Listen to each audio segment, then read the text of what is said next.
आपने अक्सर शाकाहारियों और मांसाहारियों के बीच होने वाली बहस जरूर सुनी होगी।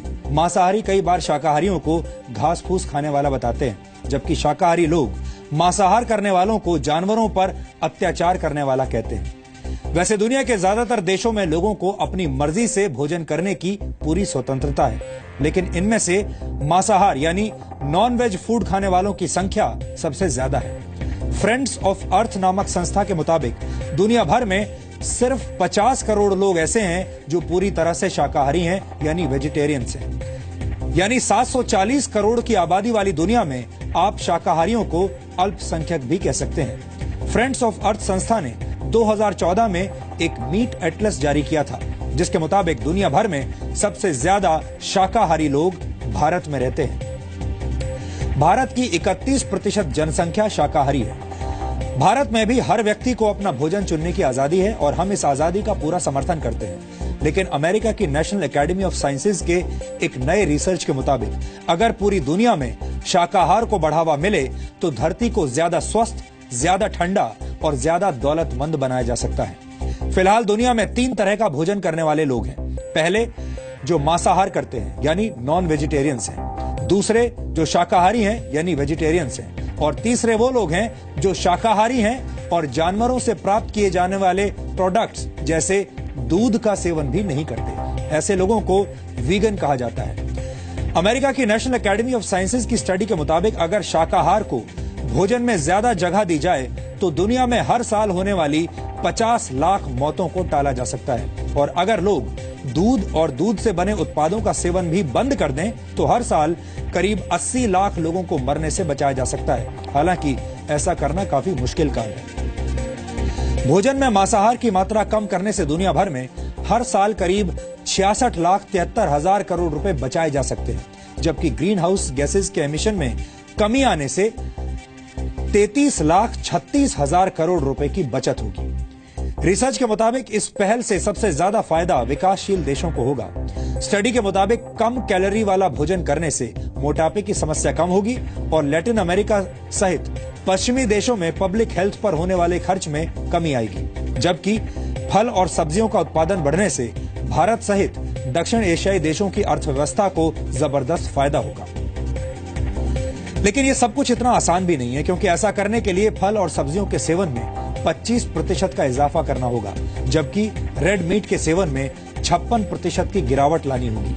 यानी दुनिया के हर इंसान को 15% कम कैलोरीज लेनी होगी। इसका मतलब यह हुआ कि अगर आप एक दिन में 2000 कैलोरीज वाला भोजन करते हैं तो आपको 1700 कैलोरीज तक का भोजन करके रुक जाना होगा।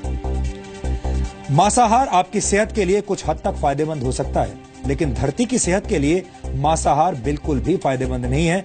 और हम ऐसा इसलिए कह रहे हैं क्योंकि मीट प्रोडक्ट्स के उत्पादन के दौरान जो एमिशन होता है वो दुनिया में होने वाले कुल एमिशन का 20% है। ये दुनिया भर के वाहन, हवाई जहाज, ट्रेन और परिवहन के दूसरे साधनों से होने वाले कुल एमिशन से भी ज्यादा है।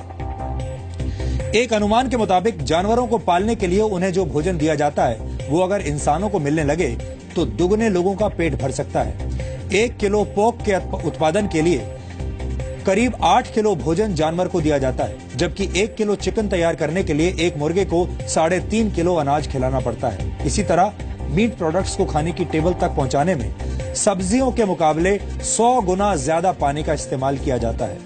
आधा किलो आलू उगाने में 127 लीटर पानी लगता है, जबकि आधा किलो मांस का उत्पादन करने के लिए 9000 लीटर से ज्यादा पानी बर्बाद होता है, जबकि आधा किलो गेहूं का आटा बनाने में 681 लीटर पानी का इस्तेमाल होता है। 1 किलो मांस के उत्पादन से जो एमिशन होता है वो 3 घंटे तक कार चलाने से होने वाले एमिशन के बराबर है। मीट प्रोडक्ट्स के उत्पादन के लिए जानवरों को बड़ी संख्या में पाला जाता है और इसके लिए ढेर सारा अनाज, जगह और पानी की जरूरत होती है। फ्रेंड्स ऑफ अर्थ नामक संस्था के मुताबिक मीट प्रोडक्ट्स पैदा करने के लिए हर साल करीब 6 लाख हेक्टेयर जंगल काट दिए जाते हैं ताकि उस जमीन पर जानवरों को पाला जा सके। ये जमीन यूरोप के देश बेल्जियम से दुगने आकार की है।